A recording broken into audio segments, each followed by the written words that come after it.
So you've got to look at it from that way. That's right. You've got to look at it that way. Don't worry what the waters of Noah are like to people.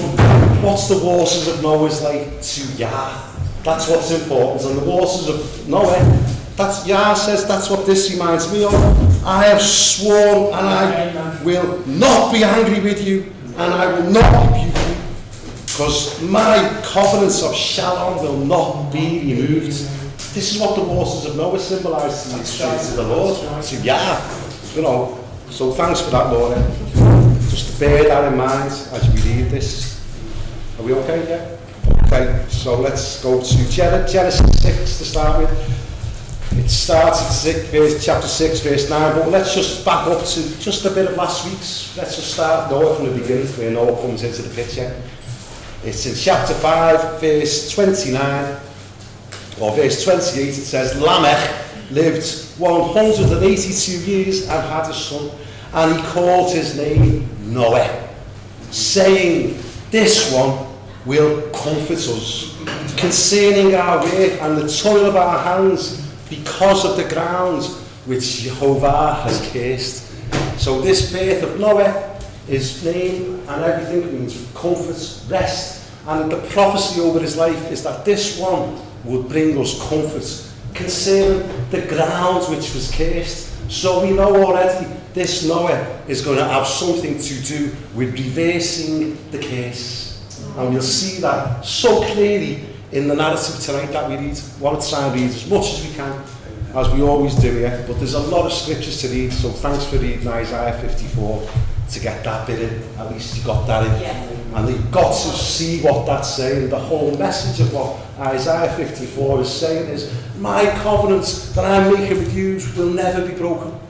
Nothing will separate us from the love of God. Amen. Do not be afraid in these times that we're coming into, because he will never leave us or forsake us. And that's how the waters of Noah are to the Creator, and that they should be to us. It's a time of betrothal, isn't it? He's saying, I'll be your husband. Yeah. Isaiah 55 goes on, come, all you who are thirsty, come and buy without money. Come and buy wine. It's a bride and bridegroom chapter and says the curse was the ground. In Genesis there, in Genesis chapter 3 there, in verse 17, to Adam God said, because you listened to your wife and eat from the tree about which I commanded you, you must not eat it. Cursed is the ground because of you. So this curse God didn't bring on the earth, it came because of Adam. He said, cursed is the ground because of you. So the curse actually came in the earth through first Adam. But now the blessing has come in through second Adam. Yeah, absolutely. And Noah's all pointing to this. The whole thing is pointing to Yeshua. The whole Bible is pointing to Yeshua. And so that's what we're going to get into. So yeah, you can see what's going on here then. This prophecy about Noah is that he is going to have a lot to do with reversing the curse. Remember that phrase, because it's going to become very important later.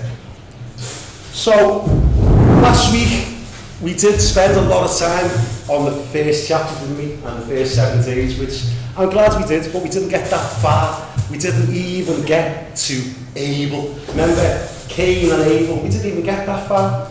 But like I was starting to see last week, in last week's Torah portion, the gospel coming through so clearly. And so we're not going to back up and go back to it. We'll go forward to Hebrews chapter 11 for a bit of a summary of these people.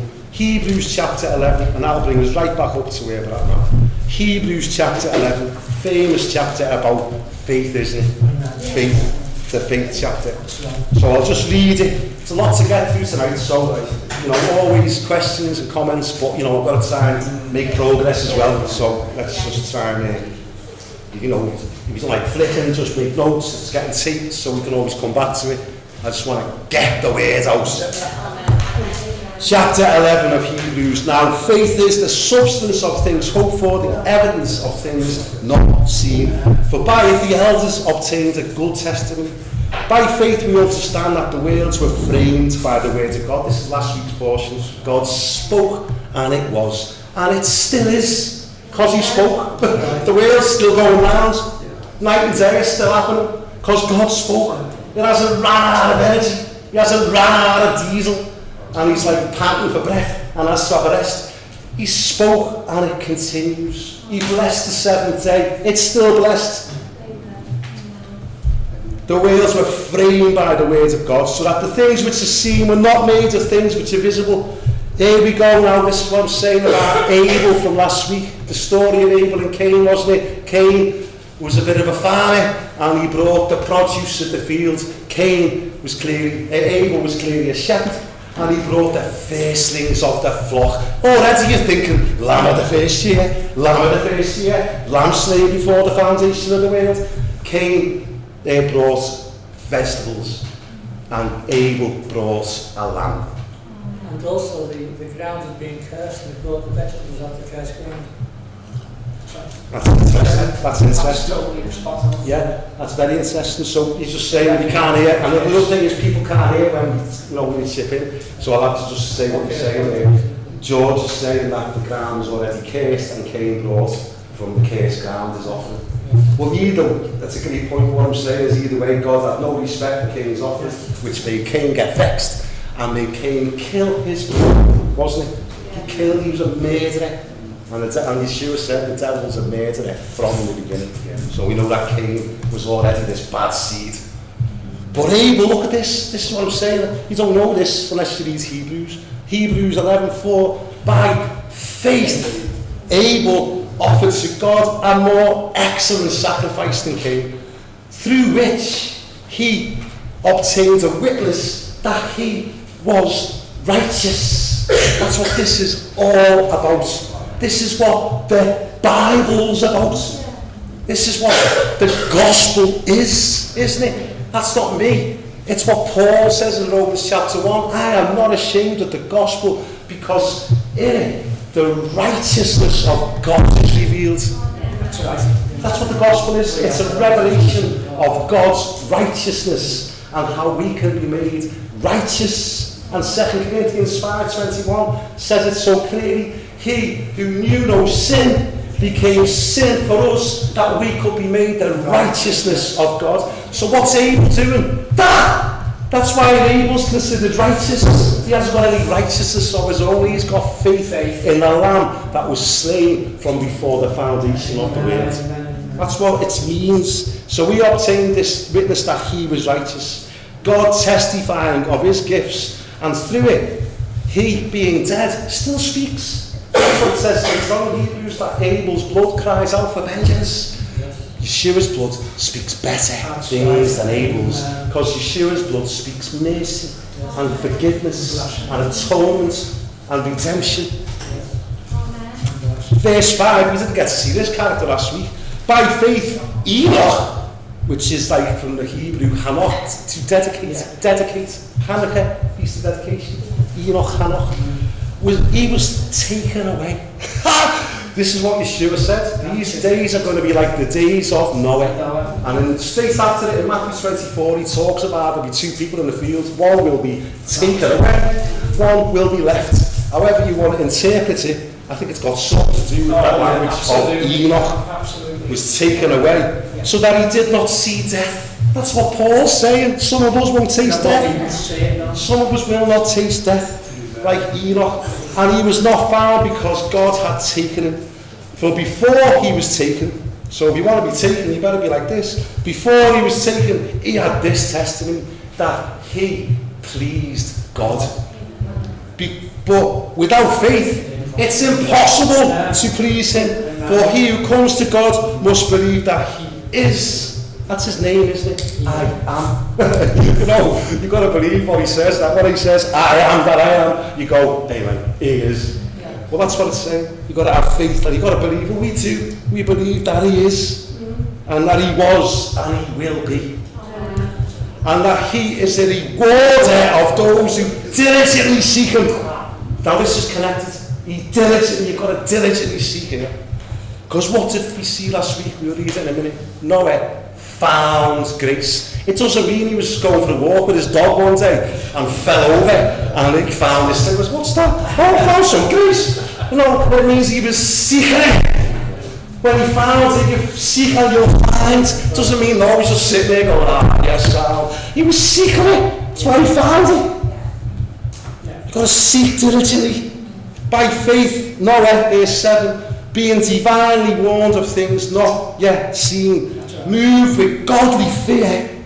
Pray for that in our land, in our land. That could be the fear of God again. So he was moved by godly fear, and because he had faith, he actually done something about it and prepared an ark, which meant he got his tools out, he got his gear out, and he started building.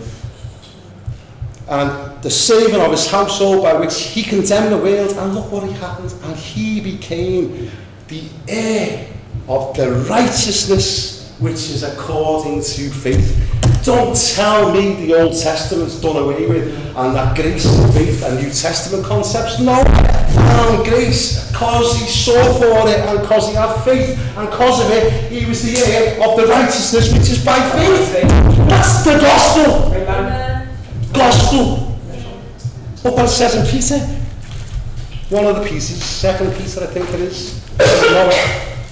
Talking about this with Ray before, 1st and 2nd Peter, isn't it? He talks about Noah. Yeah, in 1st and 2nd Peter, there's two. The 1st Peter 1, he's talking about that baptism is an antitype, or the ark scenario was the flood, is an antitype of baptism, that Noah was saved through the waters, and so are we through our mission into the Messiah. It's the same story. That's 1 Peter 3. Very good. That's 1 Peter 3:18. But this one's 2 Peter 2. And it says here, 2 Peter 2 verse 5, that God did not spare the ancient world, but saved Noah, one of a people, a preacher of righteousness. So start to fit the blanks now. This character called Noah, he comes from the line that Justin mentioned before, this godly line, this seed that was always going to bring the Messiah to us. And Noah was one of that line. He was the 8th of that line. He was one of 8 that was saved, and he preached righteousness. That's clear, isn't it? Righteousness. We started this discussion about righteousness about 6 weeks ago, or somewhere within the Song of Moses, remember? And we went to Romans 10 because Paul was explaining the words that Moses wrote, and he was saying, this is the righteousness that comes by faith. Don't ask in your hearts who will ascend. That's to bring the Messiah down. Don't ask in your hearts who will descend into the abyss. That's to bring the Messiah up. No, the righteousness that speaks by faith speaks in this way. Whoever confesses with their mouth, believes in their heart that God has raised Yeshua from the dead, and confesses that he is Lord, will be saved. That's the righteousness that comes by faith. God, this is simple, but so deep. It's not shallow. It's simple. Anyone can understand it, but this is coming from the Torah. Yeah. You can't get this by sound bites. You can't get it by confessing 10 times and writing it on your fridge and saying it 55 times. You can't get it. You've got to get it through the Word and through these characters, through these men that really lived, through the people like Noah, whose granddad was called Enoch and walked with God and was no more, just disappeared off the face of the earth, and Noah's like, where's my granddad? And then he became the next in line to become the preacher of righteousness. God, we're in the time now, it's the 500 years since the Reformation. I've been watching this week all the films and documentaries about Luther, who was German and sort of went off the rails a bit, but this man called Tyndale, William Tyndale, from this country, who gave his life for the Bible, who translated it, whose last prayer, his last request was, in his prison cell before we burnt him on the stake, was, please, can you get me the Hebrew Bible? Can you get me the Hebrew lexicon and the Hebrew grammar? Because these people knew the word of God was everything. They were coming out of that nonsense of church, Catholics, bread and wine, becoming Jesus and all of that. And these people grasped this message. Luther's message is righteousness by faith. It's the message. I mean, it'll go on about it forever, but I want to get back into the word. So, amen. But that's the summary. I've got a lovely little 2-second gem. Go on. The ark in Hebrew is Sheba. Yeah. And it means salvation from the waters. Wow. It's only mentioned the second time was when Moses was in the basket on the water. That's right. Sheba, salvation. Yes, so the ark that Moses in is the same way. We got salvation from the water through Noah. Amen. Then salvation for Israel from the water through Moses. Amen. And then John the Baptist said to Jesus, why have you had to go under the water? Because he had to, because salvation was coming from the water. Yes. Sheba. To fulfill all righteousness. Amen. I thought that was interesting. Amen. Right, so we haven't even started yet, and I'm still want to just carry on reading from chapter 6. Do you know what I mean? You'll get going in a minute, but we are getting going. No, but that's you know, if you don't hear nothing else, please hear everything, but get that. Salvation. We are not under the law. We meet on the Shabbat, we study the Torah. We're not under the law. We're not trying to be saved by the works of the law. The Sabbath, like you said already, is all about stop working. Get in the ark. Stop working. There's no works you can do to get you saved. No. Get saved by grace through faith alone. But when you are saved, guess what? I've got loads of work for you to do. Yeah. It's called go into all the world, preach the gospel. That's the works he's given us to do. It's called pray with you. Yeah. Pray, cry out. He's given us works to do. Not that we get saved by that. No. We are more into grace than grace. People. Whatever that means. Chapter 6. So it came to pass when man began, so this is the backstory, this is why now, and this is God's mercy.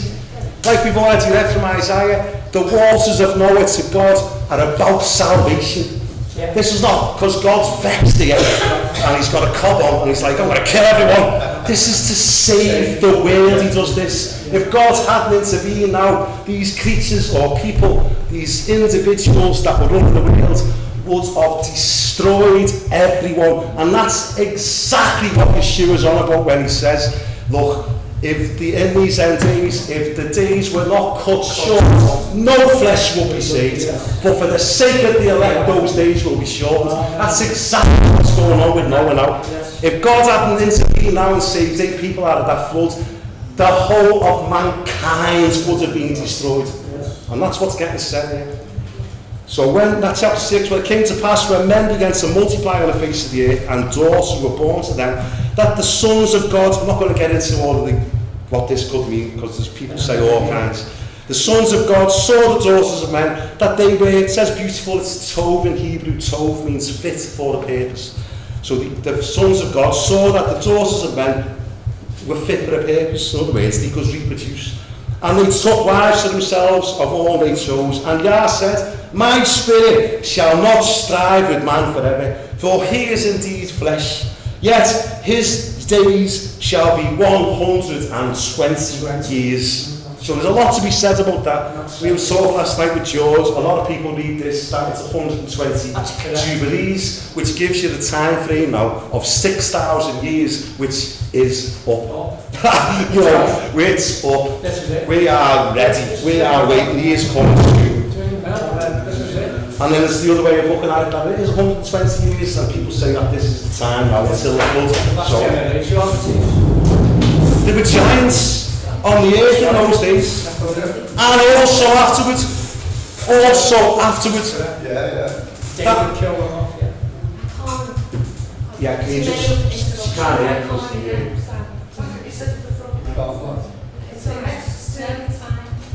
So they were saying there were giants on the earth in those days and afterwards. So even though all of creation, apart from 8 people, get wiped out, somehow this giant team must get into the ark somehow. And I'm not going to say how, I don't know how, but somehow there's giants afterwards, isn't there? There's giants in the land here and there's giants afterwards. And we know some of them, we know one by name, don't we? Called Goliath. We know another one by name, don't we? Og, remember him? The fellow who had a bedstead 13.5 foot long. And Sion, they were giants in the land, weren't they? We know it was more than that because remember the 12 spies that went out and they come back petrified because they went out, there's all kinds of giants in the land and we're like grasshoppers in their sight. So there was giants before and there was giants after somehow. And I'm not going to get into the conjecture of how, it's just, we know it's true, don't we? There was giants in the land. And that's what I'm saying, if this would have gone unchecked, these giants probably would have ate everyone or something and then killed each other. The whole of creation would have been destroyed if God had not intervened. This is an act of mercy for mankind, what he's about to do.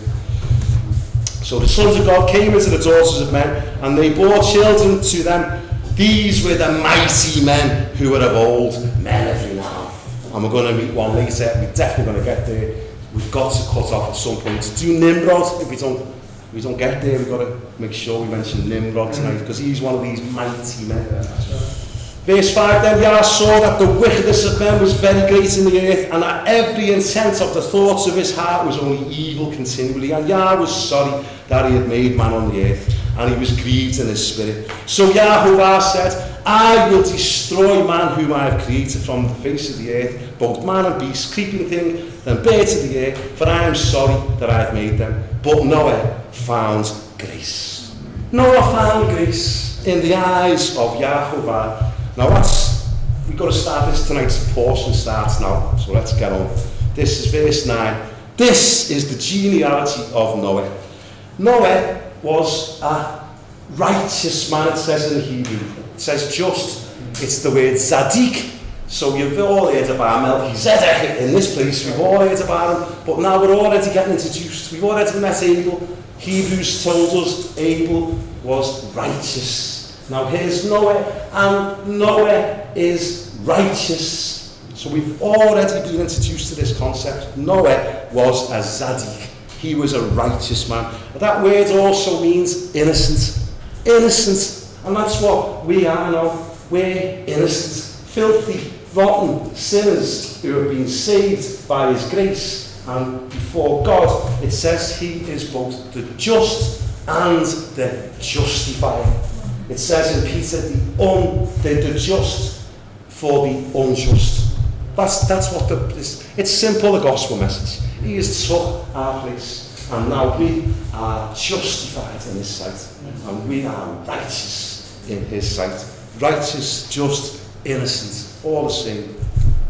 He was perfect in his generations. Noah, like Enoch, walked with God. And Noah begat 3 sons, Shem, Ham, and Japheth. The earth was also corrupt before God, and the earth was filled with Hamas, violence. It's the word Hamas. Just like in the days of Noah, so shall it be at the time of the Son of Man. So it's no surprise that you've got a gang of Palestinians trying to destroy Israel, call themselves Hamas. Because this is what was going on back then. Hamas was in the land. Violence. That's what the name of the terror organisation in Gaza is called. Hamas. So God looked upon the earth, and indeed it was corrupt, for all flesh had corrupted their way on the earth.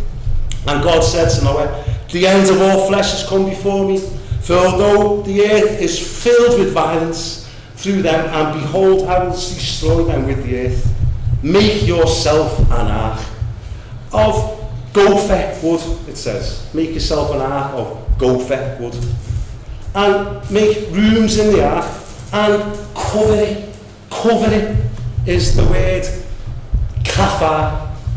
I just want to find this in your notes. Kafar. And it's amazing. I looked at this, the Blue Letter Bible is, everyone should be on the Blue Letter Bible or some other software. But this is when you can just go in and read the words in Hebrew, and then it'll show you everywhere that it is. And this word kafar, it's used, I'd say over 100 times. 71 times it's used for the word atonement. This word kafar is atonement, purge, reconciliation, forgive, purge away. These are the various times it's used. It's used once in this context of pitch. The only time it's used for pitch is in the building of the ark. Every other time it's talking about atonement. And the bit before it was go and get gopher wood. The root of gopher wood is the same as for a house. So the message of the ark is it's a house of atonement. It's a picture of the Messiah. That's right, he's the ark. He is the ark, that's right. And it's come, we are in him. We are in the ark. We are covered by him. His atonement sacrifice has covered us. We are in Him. That's right. And that's what the ark's a picture of. The pitch inside the ark was kafar. Yeah. The pitch outside the ark was kofar, which means to ransom. Ransom. So, Yeah, man. both elements. The pitch inside and the pitch outside. So there was atonement and it was ransom. Beautiful. It's so unusual. So it's a clear picture of salvation, isn't it? Amen. Of atonement, of being Amen. ransomed. Yeah. That's what this is saying. Once it's used as this word to cover it with pitch. Always, it's always atonement. Kafar, where you get the word Yom Kippur from. It's the same, Kippur, Kafar, cover. It's the same language. Same language. And this is how verse 15, you shall make it. And then it tells you that's the size of the ark, etc. Let's just go through that.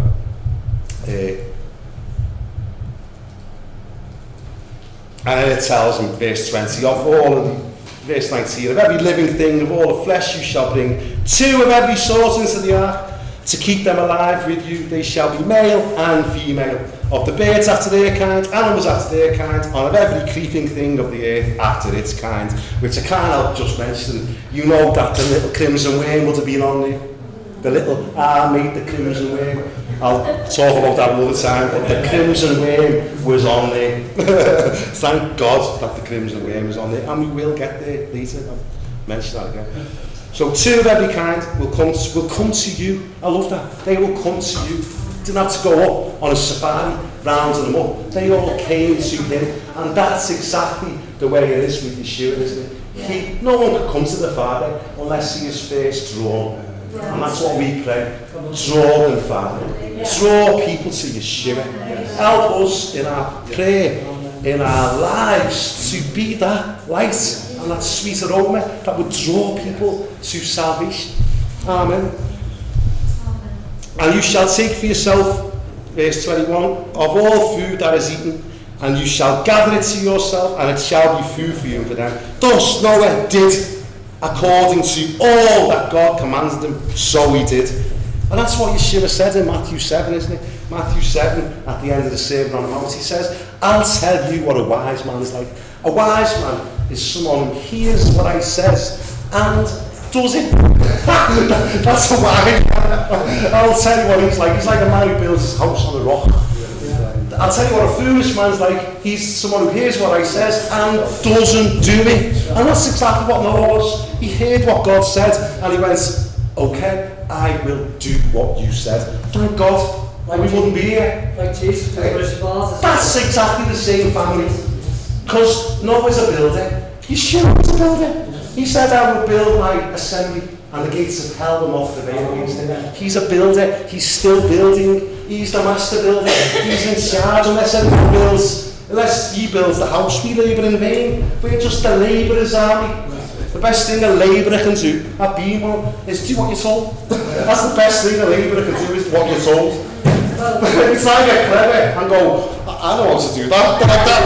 No. Your labourers just get on and just do what you're told. That's what we are. We are co-labourers. He's the builder. He's the architect. It's his gaff. Otherwise, obedience. Yeah! That's what he did. He did. No, it did. He did according to all that God commanded him. Same phrase you'll see of Moses. Moses did all that God commanded him. Same phrase you'll see of Yeshua, exactly. Chapter 7. Amen. So we've already mentioned that, haven't we? Hebrews, he had faith. But it's all what James says. James is not contradicting anyone, but James is so clear. I love James. James chapter 2, he's so clear, isn't he, when he's saying, look, faith without works is dead. You show me your faith without your works, I'll show you my faith by my works. You know, faith, we are not saved by works. I don't mind stressing that. I do stress it, because we get accused of being legalistic. Well, whatever, because we're not saved by works, but we are saved unto good works. That he is prepared beforehand, that we should walk in. Prepared beforehand. Yes, that's what it says. I think that's important, brother. I agree. Prepared beforehand. Yes, it is. Each one of us has something to do. Prepared before the beginning of the work. So we shouldn't be doing works we're not led by the Spirit. No. That's right. Because you won't be Led by the born. Spirit will be in the right place at the right time. Amen. Where, so anyone who says I don't need the baptism of the Holy Ghost, no Holy Ghost, no power, no works. So you've got to have the baptism, but you might not like speaking in tongues, but you need it. Because you have to be there. Yeah, and then they're the works. The church needs to get that. That's the works to be led. Alright, let's get on with it because it's only on chapter 7 and you know I really want to cover this tonight for the benefits of people that you know are watching and can't hear the conversations. You can't hear down there, but it's just chapter. Chapter 7. Then Yahuwah said to Noah, come into the ark, you and all your household, because I have seen that you are righteous before me in this generation. I don't want to keep emphasising it, but it is getting clearer, isn't it? Grace, righteousness, faith, it's all part of the same thing. We are saved by grace through faith. You shall take with you, 7. I thought it was 2. No, 7. You shall take with you 7 of every clean animal, a male and his female, 2 each of animals that are unclean. So the animals went in 2 by 2, the unclean ones. 7 of the clean ones, 7 of each, a male and his female. Also 7 each of birds and of the air, male and female, to keep the species alive on the face of the earth. Here's Noah's little heads up now. Always remember what Yeshua said, as in the days of Noah, so it will be in the days of the Son of Man. Well, in the days of Noah, Noah got a little heads up and he got a little 7 days warning of what was going to happen. So I am fully expecting to not have this day overtake me like a thief. I'm fully expecting to be aware of the time of his coming. I don't listen to mockers who say, no one's going to know, no one's going to. It's like, they're mockers. Mockers. We should know the time of his coming.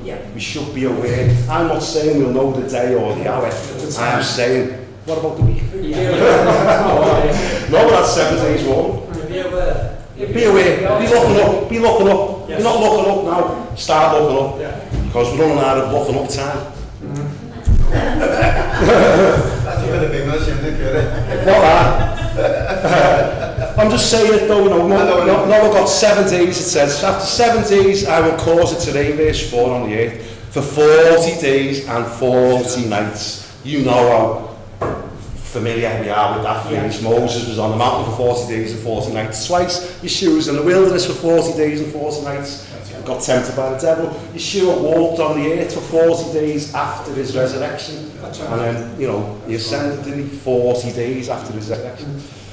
And verse 5, Noah, here it is again, did according to all that Yahuwah commanded him. Great, well in Noah.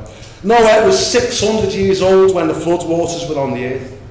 So Noah, with his sons and his wife and his sons' wives, went into the ark because of the waters of the flood. And so on. In the verse 11, in the 600th year of Noah's life, in the 2nd month, the 17th day of the month, on that day, all the fountains of the great deep were broken up, and the windows of heaven were opened, and the rain was on the earth 40 days and 40 nights. So just bear that in mind. It was the 2nd month and the 17th day of the month. So we haven't got time to go into it. I'll just say it. Most people will know it. But we know from Exodus chapter 12, we know from the time of Moses that God changed the calendar, didn't he? He changed the calendar at the time of Moses by 6 months. So what was the 1st month became the 7th month. What was the 7th month is now the 1st month. We can discuss that, if anyone wants clarification another time. But that's pretty standard understanding what people know. So if it's the 2nd month that this happens, it's really, in our calendar now, the 8th month, and that will become really important in a minute. So I don't have to explain it later, I've just mentioned that now. So on that day, on verse 13, on that very same day, Noah and his sons Shem, Ham and Japheth, and Noah's wife, and the 3 wives of his sons with them entered the ark. They and every beast after its kind, and so on. And verse 15, they did go into the ark 2 by 2, That's right, a male and his female went in 2 by 2, but there were 7 kinds of clean animals and 2 of each of the unclean animals. And they went into the ark with Noah 2 by 2 of all flesh which had the breath away. Verse 16, so those that entered, male and female of all flesh, went in as God had commanded him, and Yahovah shut him in, which is sealed him in. Yeah. Sealed him in. Amen. Just like we are sealed in the Messiah. No one can take us out their Father's hands. No one can take us out their Father's hands. We are sealed until the day of redemption. Amen. We have got the Spirit within us that testifies of that. We cry out, Abba, because we are adopted into his family and we are sealed. Just like that. Verse 17, now the flood was on the earth for 40 days. The waters increased and lifted up the ark, and it rose high above the earth. The waters prevailed and greatly increased on the earth, and the ark moved about on the surface of the waters. And the waters prevailed exceedingly on the earth, and all the high hills under the whole heaven were covered. The waters prevailed 15 cubits upwards. So in other words, you could be standing on Mount Everest, and you'd still be getting drowned. Because it went 15 cubits above that. And we get told about all the giants that he's 13 and a half cubits. So even he would be on his tiptoes and be like, sorry, and he'd be getting drowned as well. 25 feet actually. 25 feet above the highest peak. What's that? It's about 25 feet. Yeah, but you've got to remember, don't want to get into the semantics. Mount Everest was never there. That's right. Okay, so we're snowing there. Was Mount Pleasant there? Nice big kid, eh? Or whatever the highest mount was, it went above that. And so this takes you back now to where we were last week. Remember last week? The water, the Spirit hovered over the sea, the face of the deep, and the waters covered the earth. And there wasn't any dry land till when? Remember, the 3rd day the dry land came. So this is right back now back to the whole chaos of before God intervened. It's right back, if you can see it the same, I can see the same picture of the whole world now is submerged, all underwater. Bye-bye to everything that lived on the face of the earth, apart from all what's in the ark. Our Saviour, he's our Saviour. We are so glad to be saved, you know. It's getting deeper and more intense, this relationship. It's beautiful. I ask for it. God, more intimacy, more intensity, more hunger and thirst, more zeal, more passion. Yeah, man. If you don't ask, you're taking it for granted. If you do ask, he will, of course, he's going to answer prayers like that. Oh, God, Yeshua said if you go out to give good gifts to your children, how much more will the Father give the Spirit to those who ask him? So if you just do it, I know that works. I go, Father, give some wisdom. Can I have some understanding? Can I have zeal? You know, I'm not messing around when I say it. I'm often on my knees and crying out for it, but I do, because I desperately want more. I'm not afraid, but I would hate to lose the appetite, the hunger and thirst. I'd hate to be satisfied again with the things of this world. The deceitfulness of riches has so many people off. You cannot serve God and mammon. Give us heart after you, Father. Revive us, bring us to our senses where we understand how important this is in this time. Amen. So without going too deep, amen. So verse 23, he destroyed all of the things which are on the face of the ground, both man and cattle, creeping thing and birds of the air. They were destroyed from the earth. Only Noah and those who were with him in the ark remained alive. And the waters prevailed on the earth 150 days. Now you've got to see, now it's quite clear. When did it start? The 17th day of the 2nd month. And now you're going to see that the waters prevailed, and it says in verse 4 of chapter 8 that the ark rested on the 7th month, the 17th day of the month. So that's clear. The 2nd month, 17th day, the 7th month, 17th day, 150 days. It's called 5 months. It's called 5 biblical months. Yeah. Biblical months are 30 days long, and that's the biblical calendar. And Jesus rose 3 days after that. Well, that's what we're going to see right now. That's what we're going to see right now. We'll come back to that now. But I want to mention that 5 months now, because it's just mentioned it, and it's what Yeshua said. The days of the coming of the Son of Man will be like the days of Noah. So we've got to pay attention to these dates and these times, because this is what happens in Revelation chapter 9. That's The future. so that's why God's specific with the numbers. Yeah. That's why I'm saying just pay attention to these things, and that's why I'm trying to give information. If you don't go away and read these things for yourself, then it's pointless. You've got to go away and read this yourself, and let my horrible voice drown out, and let the Holy Spirit kick in, and He'll teach you Himself and show you these things. I'm just trying to throw things out as principles. But what I'm saying is when you get a 5-month period of time in the times of Noah, and Yeshua said at the end will be like the days of Noah, and then you see in Revelation chapter 9 a period of time which is horrible, which I'm going to read it. Revelation chapter 9. You know, we never get as far as we need to get, but we just got to keep going. And if you don't see this, then we've missed it. Because it's so significant. Revelation chapter 9 is the 5th angel sounded. And this, without reading it all, there's 3 woes. And this is the first woe to mankind. And what happens is, a star fell from heaven to earth, and to him was given the key to the bottomless pit. It's very like the Noah. The foundations of the deep were opened up, and this angel's got a key to the bottomless pit. And he opened the bottomless pit, and smoke arose out of the pit like the smoke of a great furnace, because Yah is going to make a covenant with this and say, I'm not going to do it by the flood anymore. He's going to do it by fire this time. And here's the fire starting out, the smoke is coming out of the bottomless pit. So the sun and the air were darkened. Well, Laura was texting me this week on Tuesday going, have you seen the sun? Was it Tuesday? Monday.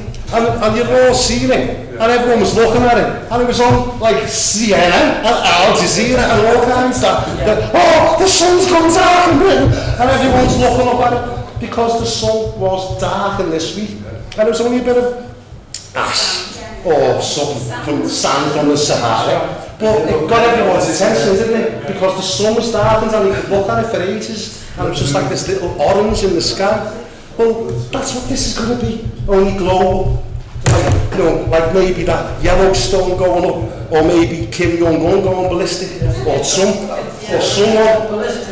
Or some, you know, a natural disaster, a man-made disaster, but all it's going to take is a bit of sand and smoke in the air, and the sun's going to go dark. You know, and we've seen it this week, so at least we've got a bit of understanding what it means for the sun to be darkened in the day. But look, the point is, where can we read it? Yeah. Then out of the smoke, verse 3, locusts came upon the earth, and to them was given power, as the scorpions of the earth have power.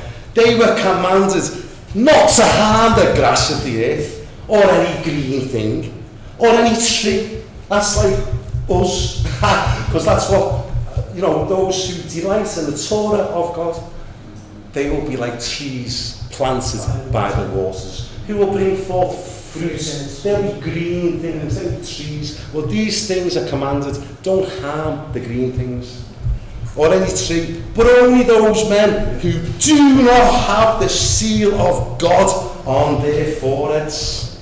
So you better get the seal of God on your forehead, haven't you?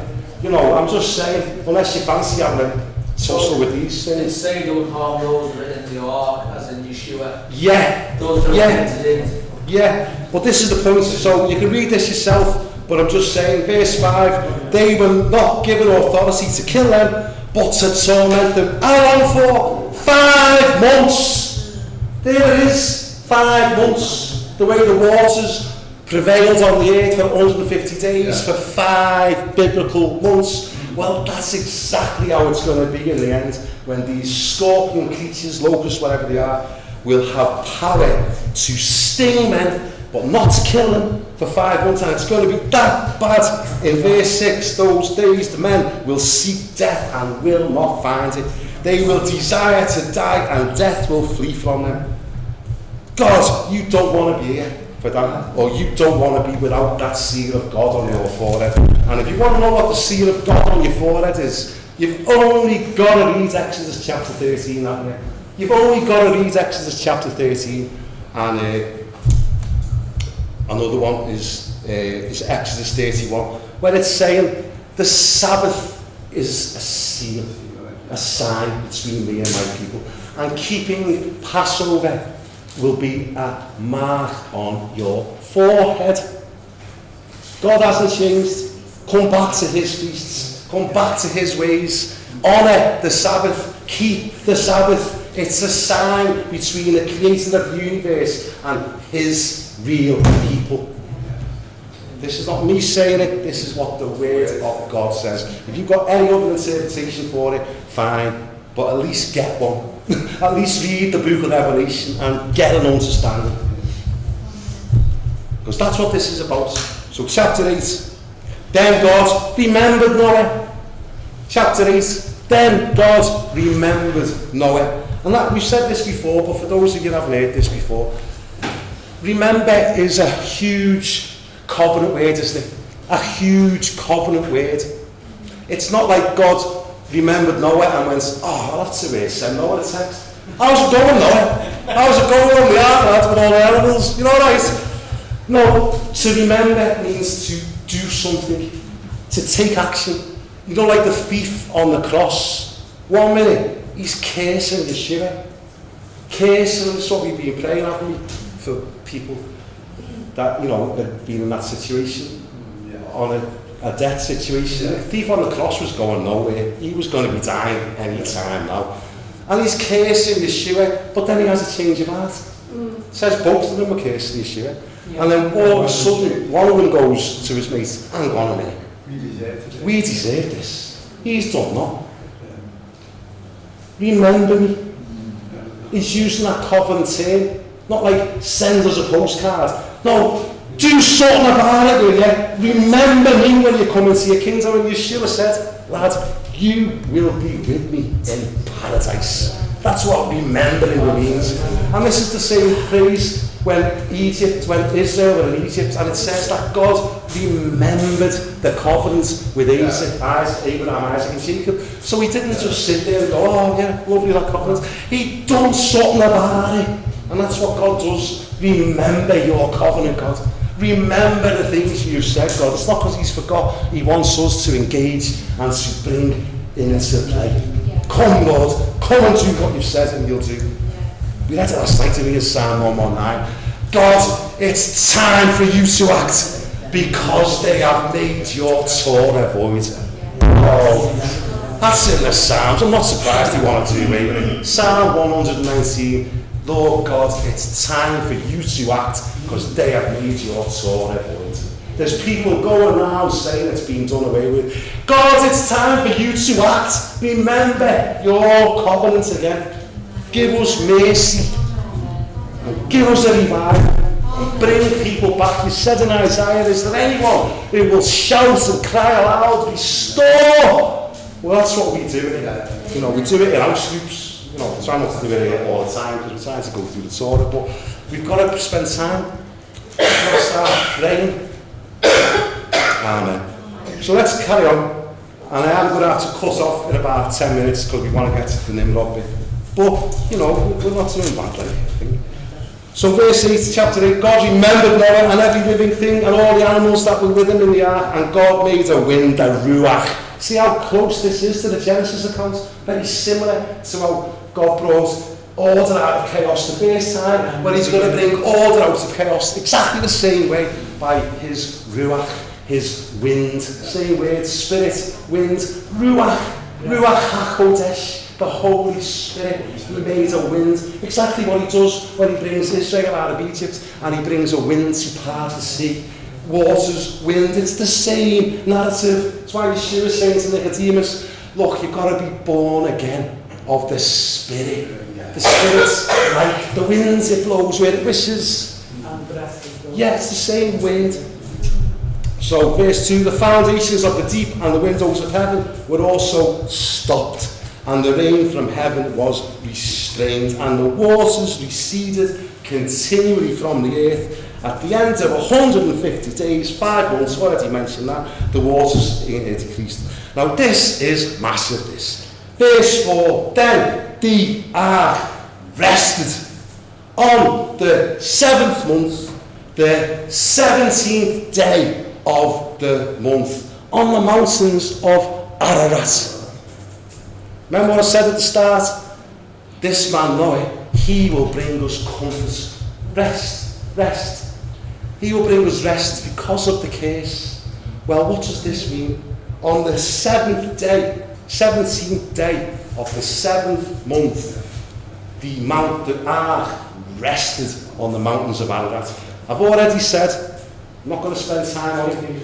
It's a 6-month shift in the calendar at the time of Moses. So right now, the calendar is 6 months different than this calendar. So when did this really happen on our calendar? On the 17th day of the 1st month, the ark rested on Mount Ararat. And what does Ararat mean?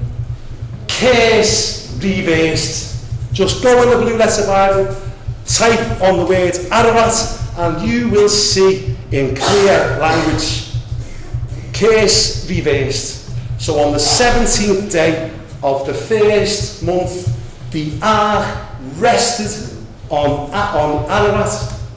The curse was reversed. Now, what has that got to do with Yeshua, I ask? Well, what day did Yeshua die? 14th. The 14th day of the 1st month. The Passover lamb must die on the 14th day of the 1st month. The curse was reversed and the ark came to rest on the 17th day of the 1st month. That just so happens, that's 3 days after the 14th. Hallelujah!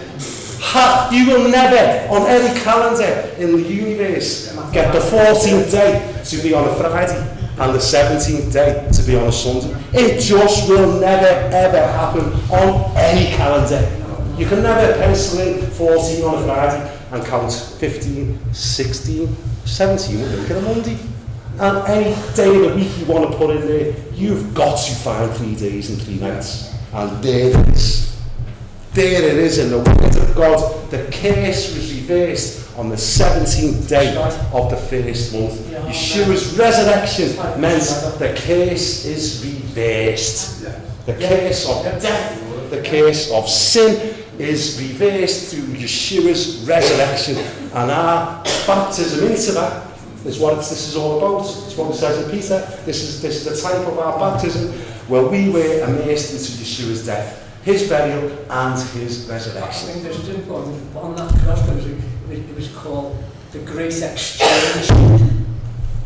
The Great Exchange. So on the 14th, he took the curse.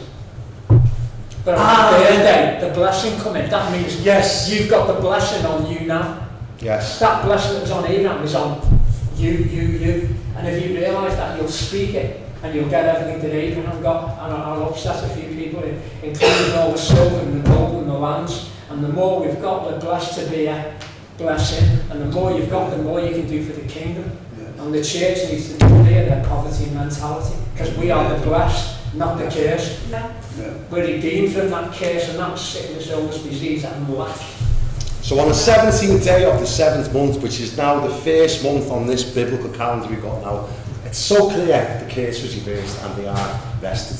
That is the Messiah. That's why what you said at the start is right, that Yeshua is our rest.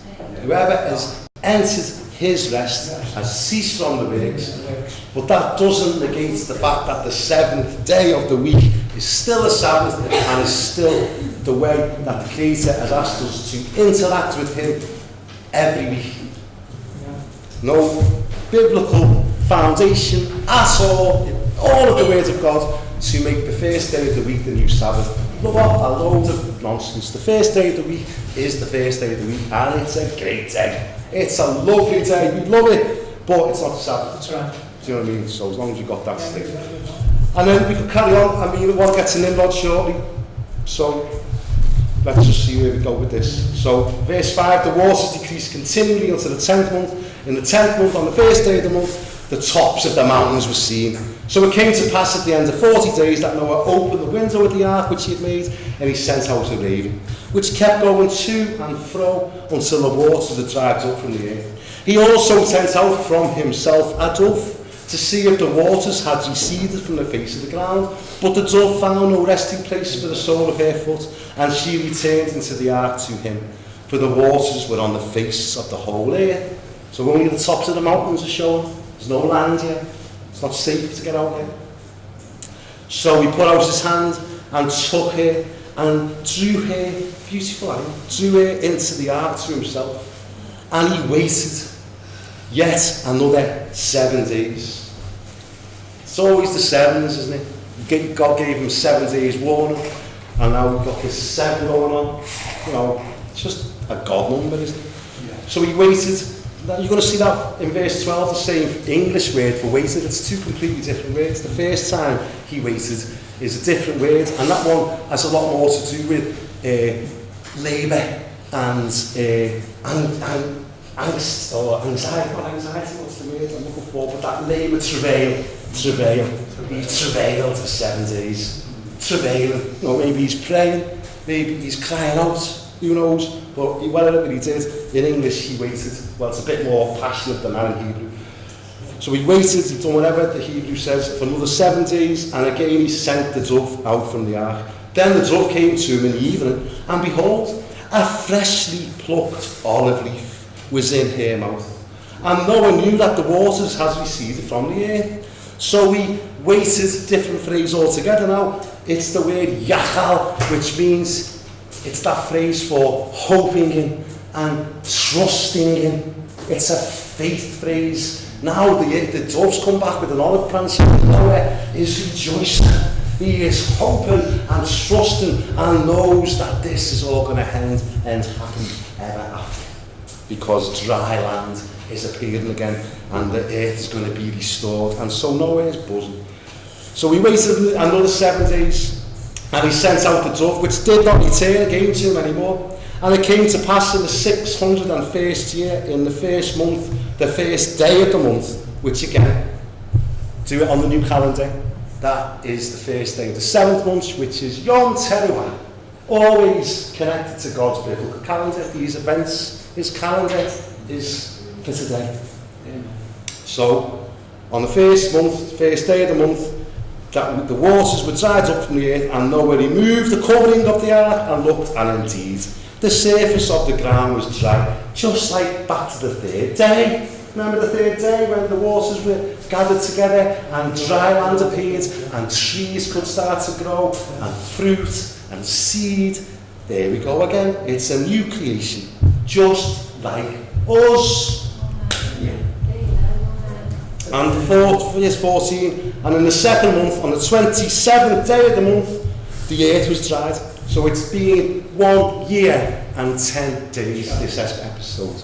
1 year and 10 days ago, the waters came. 1 year and 10 days later, the waters have now gone, and it's all safe and sound. And verse 15, God spoke to Noah, saying, go out to the ark, you and your wife and your sons' wives with you. Bring out with you every living thing of all flesh that is with you, birds and cattle, and every creeping thing that creeps on the earth, including the crimson worm, so that they may abound on the earth and be fruitful and multiply on the earth. So Noah went out, and his sons and his wives and his sons' wives with them. Every animal, every creeping thing, every bird, and whatever creeps on the earth, according to the families, went out of the ark. Hallelujah. So we're back on dry ground, and we're about to start all over again. There's 8 people, and Noah built an altar.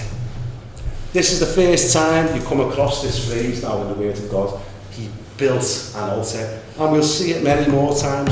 Abraham becomes a builder of altars. And when Abraham builds his altar, it doesn't even mention sacrifices. It says he calls on the name of Yahovah. That's what it says. We'll get there next week when Abraham builds an altar. And he calls on the name.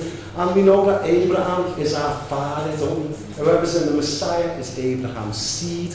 And we've been there, and Abel's shown us the way. Noah's shown us the way. It's called grace by faith being righteous. But Abraham really shows us the way, doesn't he? He builds altars and he calls on the name, but he will go on to build an altar only to obey God, and that altar will be for his only begotten son, the son that he loves, Isaac.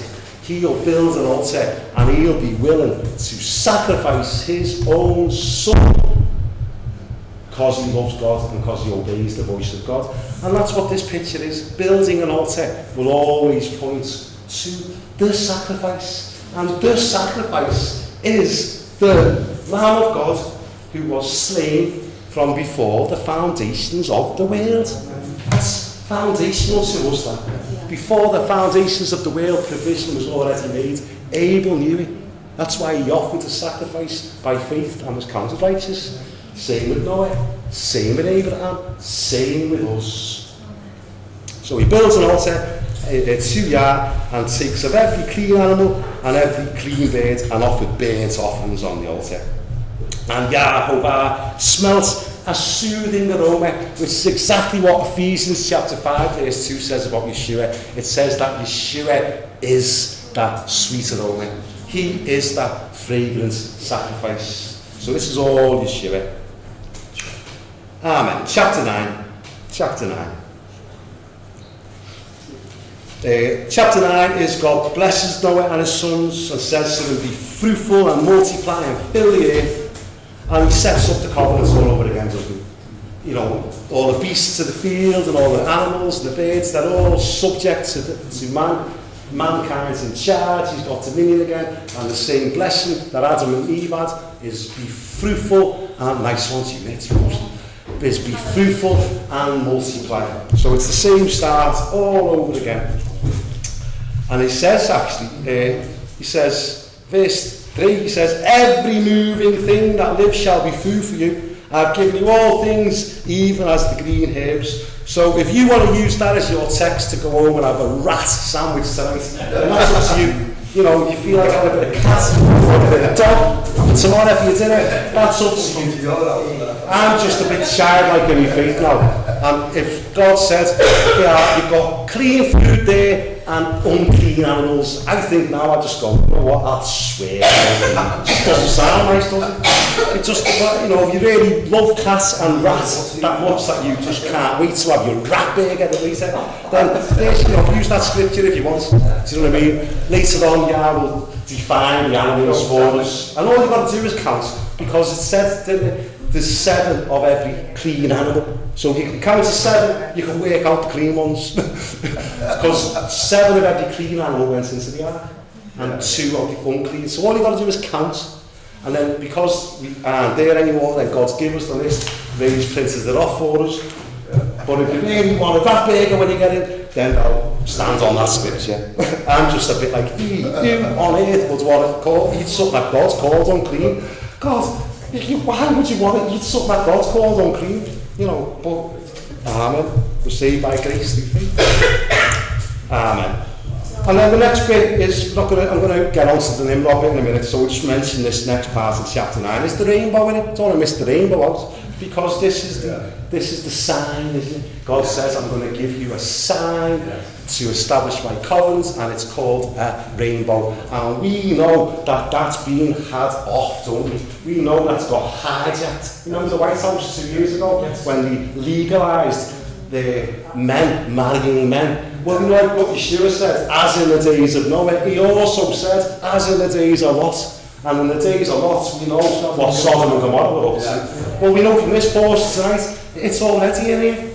Noah's going to have an encounter with a sort of, you know, whatever, we don't want to mention it. But I'm just saying, the rainbow's been hijacked, hasn't it, by the lesbian, gay and bisexual community. LGBT. Yeah. But we are LGBT. Let God be true. Amen. Every man a liar. Amen. Well, that's right. So it's God's sign, the rainbow. It's been hijacked, but he said, but I'm just going to mention one thing about it. It says in verse 12, God said, this is the sign of the covenant. And the word for sign in Hebrew is amazing. It's oat, like oat. It's Aleph, Vav, Tav. That's how you spell it. Aleph. Aleph means God. It's the letter that represents the Creator. Aleph, as you said last night, Vav is the picture of a name. And Tav, as I said last week, is the picture of a cross. So the sign is the Creator nailed to the cross. That's what a sign is. So all signs point to Yeshua, who is the sign. We have to wear those, which is, Okay? those notes is the same version. So that's all I'm really saying about that. You can read the rest of it yourself. I'm just trying to fill you in on the details. All that. And then in verse 20 it says, verse 20, Noah began to be a farmer, and he planted a vineyard. Then he drank of the wine, and was drunk, and became uncovered in his tent. Now this is just, for those of you who know, it's just a polite way of telling us about this disgusting act that happened. Noah, it went wrong, didn't it? And verse 22, Ham, the father of Canaan, saw his nakedness of his father and told his two brothers outside. But Shem and Japheth took a garment, laid it on both their shoulders, went backwards and covered the nakedness of their father. What did he do? Because I missed a bit. What did he do in verse 21? Uncovered. He was drunk and uncovered. Now, I've never understood this at all. And I've been really dense. Yeah. I know that. Well, it doesn't say it, but we are led to understand that. It says He Ham, was, the father of Canaan, saw his nakedness. That is implying that he had sex with his father. So, The okay. same So with we're assuming that homosexuality first coming. something happened. yeah, because it says later on the Torah not to uncover the nakedness of your next of kin or your nearest of kin, and not to uncover the nakedness of your mother-in-law. So it's always to do with sexual relations. Right, okay. So sexual relations took place while Noah was drunk. Right, okay. It So I seems to read be it saying It like doesn't have anything covered it up. Yeah, because Yeah. it must have been something significant because of what came in front of him. Right, okay. You know, Yeah. people would bring cares. Yeah, but it doesn't say he had Yeah. sex with him, though, does it? But it no, but No, it implies he scoffed as well. He laughed at us making this up. Brilliant, yeah. Yeah, it does a bit further on. You have to leave it open, brother. You have to, Yeah. but there is an implication. But whatever happens, in verse 25, Noah awakes, verse 24, from his wine, and knew what his younger son had done to him. Yeah. Then he said, Cursed be Canaan. And so we know the story of the Canaanites. They're very famous to us by now. And you get the list in the genealogies of all the Jebusites and Ammonites and all of these people. doing the same thing. All of these people, the Canaanites, get cursed here. And they are cursed, and they become cursed. And we know that God drives them out the land because of their abominations. We know Sodom and Gomorrah go on to become a gang of, homosexuality prevails there. So you can get the gist of this. This corruption has set in all over again. All over again. The flood didn't get rid of sin. The flood got rid of all of the flesh of mankind and gave us a fresh start, because without the flood, mankind would have been destroyed. But the process starts all over again now. Yeah, that's right. And so there's a lot to be said. Oh yeah. Chapter 10 gives you the genealogies. And all I'm going to mention on that, and the end of chapter 11 gives you more genealogy. We're going to just focus for the next 10 minutes and we finish on chapter 11. But all I want to say, chapter 10 gives you all the genealogies, and if you count them, it comes to 70. And that's why the number of the nations is 70. Because all the nations come from these first 70 characters that come after the flood. The sons of Shem, the sons of Canaan, the sons of Japheth. All of the nations of the world come from these 70, which is why the number of the nations is 70, which is why you sacrifice 70 bulls at the Feast of Tabernacles on behalf of the nations, and why Yeshua sent out the 70 after Tabernacles. So that's why 70. In chapter 10, verse 8, it tells us that Cush begot Nimrod. He began to be a mighty one on the earth. So we're going to read about Nimrod. I'll just mention this though, you can do the math yourself. But I found this amazing this week.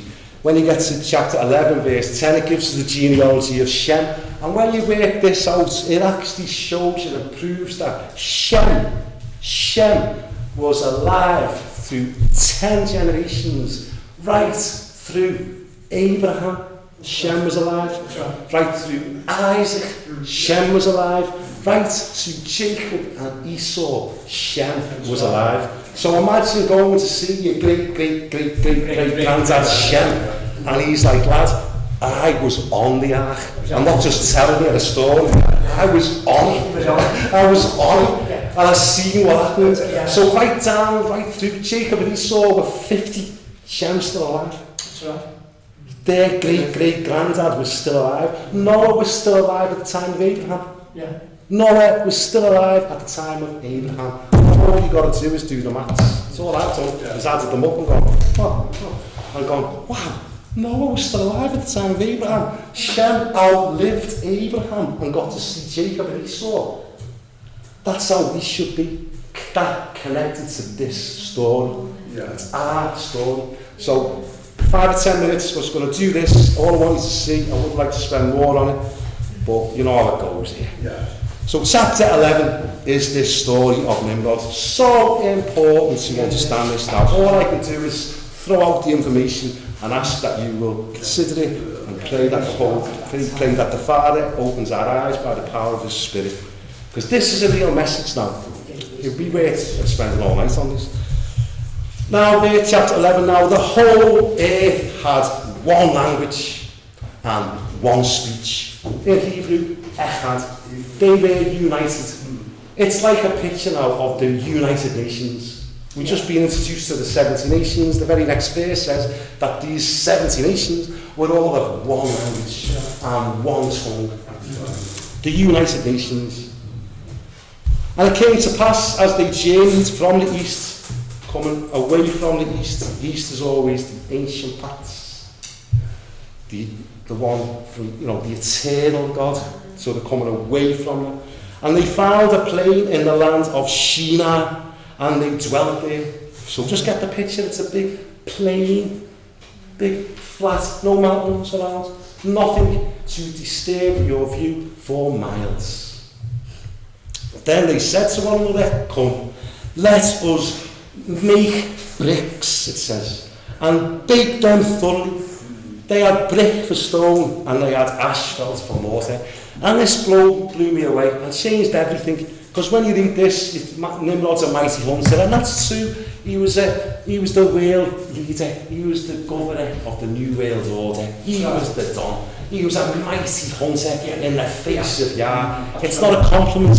The sages say, Rashi says that he was hunting men. Yeah, it wasn't a hunter. He was capturing men and bringing them into, just the way the beast is going to. As Yeshua said, in the days, as it was in the days of Noah, and this is still the days of Noah, that's what it's going to be like in the Son of Man. And it's the same of this Antichrist figure who is going to enslave people and force them to take his mark. It's the same system. And that's the truth. But this made me realise how insidious it is, how false it is, how deceptive this really is. This is the one world government, but it's also the one world religious system. That's right. And the one world religious system is going to be very deceptive. It's not going to be a fella with two horns and a red thing on and a pitchfork. It's going to be a man in white. It's going to be a leader, and he's going to pretend to have faith. Well, look what sort of faith it's going to be. It's why it's so relevant to this time we're in now of coming out of Babylon. Don't think for 1 minute this is a history lesson. This is a future lesson. You've only got to carry on reading Revelation to see that it's mystery Babylon that's there. It's Babylon that's there. It's not an Old Testament story. It's as it was, so it shall be. This is the way prophecy works. So Babylon is around right now. It's around right now. In fact, just for interest, I'm not really into the conspiracies and all that, but you can't deny these things. The European Parliament in Strasbourg is designed on the painting in the 16th century by an artist called Peter Bruegel, who drew an artist impression of the Tower of Babel. And then the European Union adopted that painting to design their parliament on. It looks like an unfinished building. And so what they've done a revamped version of Bruegel's thing as their poster. And on it says, Europe, many tongues, one voice. The Illuminati. It's the resurrection of the Tower of Babylon. Let me just finish now, please. It's the resurrection of the Tower of Babylon. It's a Babylonian system. Europe's famous for this. Outside one of its other buildings, it's got a woman, hasn't it, riding a beast. A woman riding a beast. It's where Europe gets its name from. That the god Zeus became a bull and took Europa and put it on his back and mated with it. A bull and a woman. And that's where Europe comes from. And that's why outside of one of their buildings they've got a woman riding a beast, and they've got the European Parliament, which is a model of the Tower of Babylon. It's in your face, this. Babylon's here, and Babylon is going to be judged. Revelation 17 and so on is the fall of Babylon. So you cannot think this is a thing.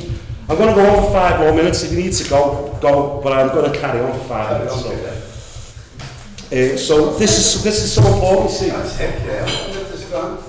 Yeah, put the kettle on. So what they said is, this is important phrase, so please hear this. So verse 3, then they said to one another, come, let's make bricks. In Hebrew, or it's bricks. It's Leban. And that word is amazing. Let's brick bricks. It's hard to get your head around, to be honest with you. It's simple. But it's the same word that's used in Psalm 51, verse 3. I'm going to go there quick, so you don't have to go there, but I'm just going to read that. I don't want to misquote it, you see. Psalm 51, verse 3 says this. It's not 53. Verse 7. Purge me with hyssop, and I shall be clean. Wash me, and I shall be, same word, whiter than snow. Same word. So what are they saying? Let's make bricks. Let's brick bricks. Let's make ourselves whiter than snow. It's the same word. It's the same word that's used in, that's why I said the crimson word before. The crimson word verse is Psalm 22 and Isaiah chapter 1.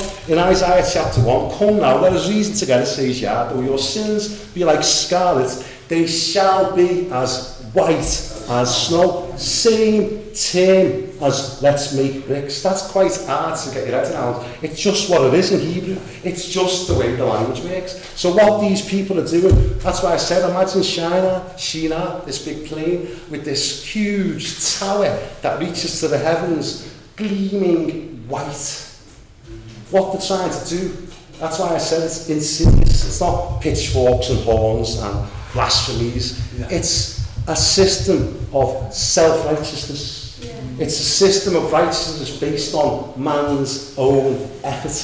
It's building a system of being saved any other way than God's way.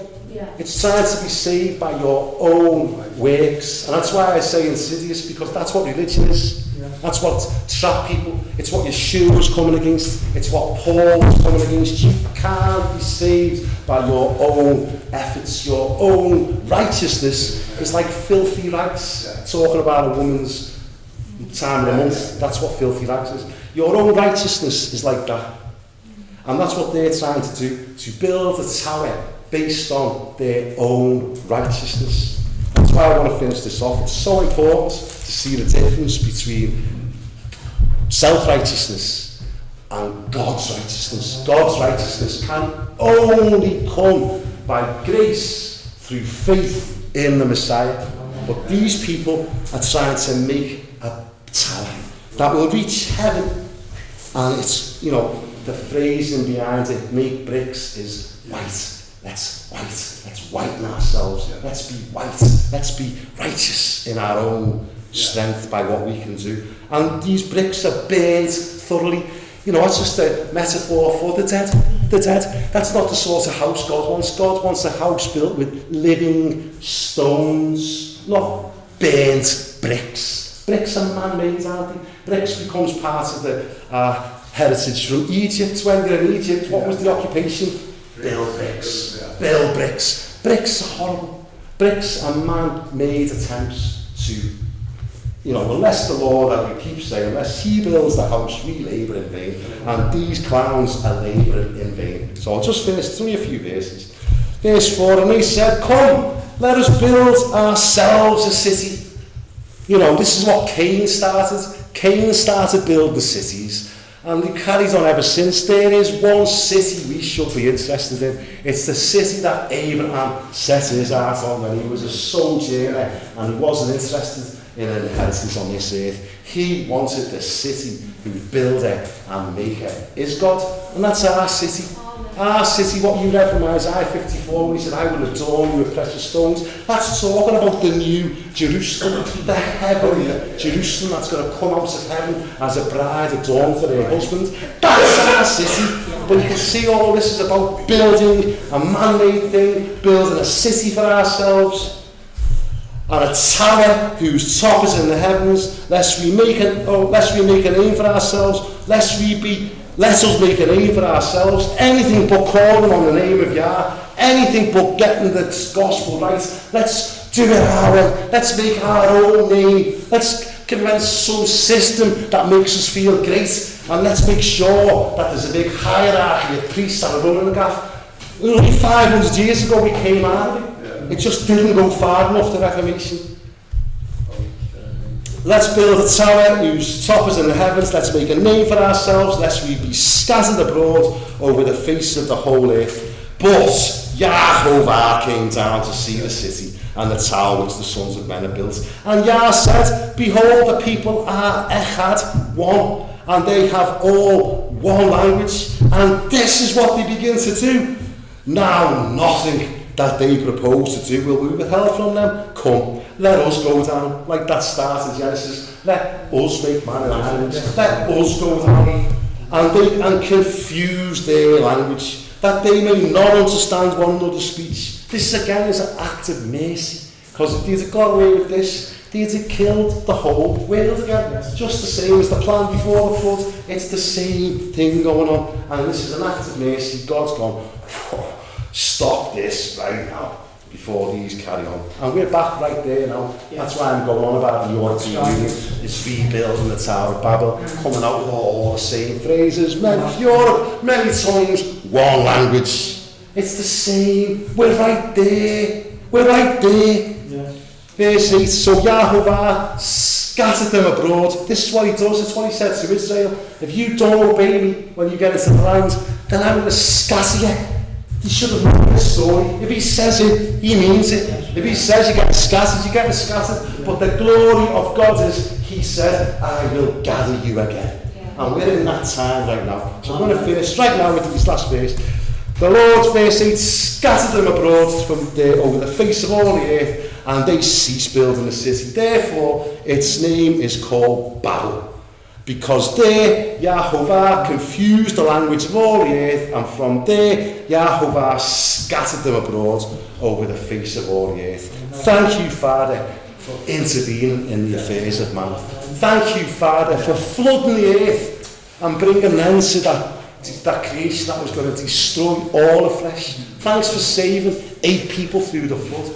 Even though you knew this was going to happen, even though you knew, just like you knew us, and you knew that we would sin, but you've chosen us and chosen to forgive us, all because of the Messiah, Yeshua, all because you love us so much.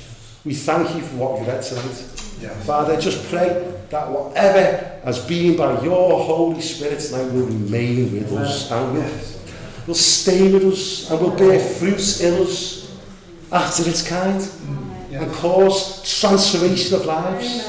Father, thank you for this group. Thank you for every person that comes here, Father. Bless everyone. Let everyone hear your voice and just get closer to you in these last days. Let us be wise, full of your spirit and full of light. Thank you, Abba. Amen. Shabbat shalom, everyone. Hallelujah.